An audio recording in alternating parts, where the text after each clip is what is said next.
Seringkali ada banyak orang Kristen yang menurut saya keliru memahami frasa bahwa Yesus telah membayar harga untuk keselamatanmu. Ya, salam jemaat NRC semua dimanapun Anda berada. Selamat berjumpa kembali dengan saya di saluran ini. Ya, video yang sebelumnya yang tentang makna Paskah mendapat beberapa tanggapan dari jemaat Tuhan.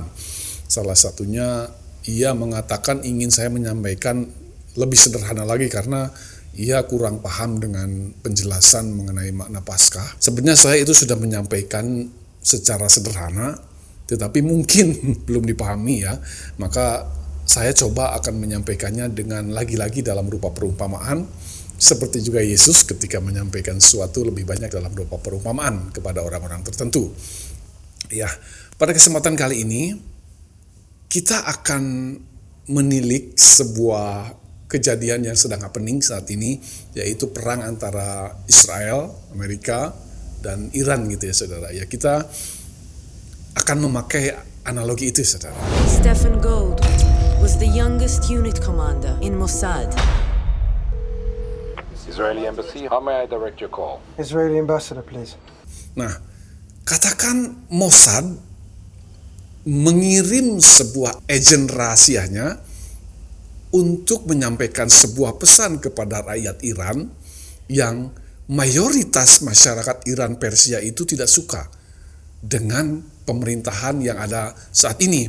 Katanya selama 40 tahun mereka seperti berada di sebuah tirani, sebuah pemerintahan yang benar-benar membuat mereka tersiksa, terpenjara gitu ya saudara. Dan mereka ingin terbebas daripada itu. Nah, katakan Israel, Netanyahu gitu mengirim salah satu agen Mossad untuk menyampaikan sebuah hal yang harus disebarkan kepada rakyat Iran. Dan pesan itu adalah akan memberikan sebuah perubahan yang signifikan barang siapa rakyat Iran yang menerima pesan rahasia dari Mossad itu, maka ia akan terbebas dari tirani, pemerintahan tirani yang ada hari ini gitu ya saudara. Nah, tetapi Netanyahu mengingatkan nih kepada si agennya, apa konsekuensinya? Kalau kamu ketahuan atau ketangkep, kamu akan dianiaya dan bahkan mungkin dibunuh. Ya, oleh karena si agen Mossad ini memiliki hati yang mulia gitu ya saudara, ya nggak apa-apa. Yang penting rakyat Iran terbebas dari keadaan terbelenggu sekarang, terpenjara sekarang ini, ya terpenjara bukan secara fisik ya, tetapi secara kebebasan di dalam berbagai rupa. Gak apa-apa, saya terima resikonya, saya terima konsekuensinya. Konsekuensi dan resiko itu adalah harga yang harus dibayar oleh si agen itu kalau ketahuan, kalau ketangkep. Apa yang terjadi? Ya, si agen itu masuklah menyelinap ke negara Iran dan memberitakan door to door mungkin atau bahkan secara terselubung gitu ya kepada rakyat Iran untuk melakukan sesuatu yang kalau kamu lakukan ini kamu akan terbebas dari keadaan ini. Rezim ini akan runtuh. Kamu akan terbebas dari keadaan yang selama ini kamu tidak kehendaki gitu saudara. Dan rakyat Iran menerima semua itu. Tetapi masalahnya si agen ini ketahuan, ketangkap. Pemerintahan Iran tidak suka. Ditangkaplah, diadililah, diinterogasilah. Persis seperti Sanhedrin menginterogasi Yesus gitu ya saudara. Dan sampai pada akhirnya si agen ini dibunuh. Selesai sudah. Agen itu sudah berhasil memberitakan sebuah formula, sebuah cara bagaimana terbebas dari tirani. Tetapi harganya terlalu mahal. Apa? Dianiaya dan dibunuh. Sampai sini Anda dapat mengerti apa yang saya maksud?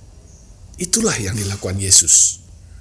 Yesus memberitakan sebuah formula kepada kita yang terbelenggu oleh penguasa dunia, penghulu-penghulu katakan, pemimpin-pemimpin di udara, atau sederhananya kekuatan jahat di bumi inilah saudara gitu. Kalau kamu melakukan ini, kamu akan terbebas. Tetapi kamu yang melakukannya, bukan aku. Itu yang saya singgung kemarin. Keselamatan itu harus dikerjakan oleh kita sendiri, Anda dan saya, bukan Yesus. Yesus menyampaikan caranya. Sama seperti agen Mossad tadi yang menyampaikan sebuah cara kepada Iran, rakyat Iran sendirilah yang harus melakukannya. Mungkin mereka melakukan sebuah strategi tertentu, salah satunya dengan unjuk rasa dan lain-lain. Bukan agen itu yang berunjuk rasa, tetapi seluruh rakyat Iran yang mendapatkan panduan atau formula dari si agen itu. Seperti itulah kekristenan, saudara. Seringkali ada banyak orang Kristen yang menurut saya keliru memahami frasa bahwa Yesus telah membayar harga untuk keselamatanmu, untuk kebebasanmu. Frasa itu harus dipahami bahwa Yesus membayar harga ketika ia memberitakan kabar baik itu. Apa bayar harganya? Kematian yang diterima oleh dia. Bukan membayar harga langsung atas keselamatan Anda, tidak. Kalau Anda tidak melakukan sesuatu, tidak melakukan seperti apa yang dikatakan Yesus, keselamatan itu tidak terjadi dalam diri Anda. Ya, itu salah satunya ya.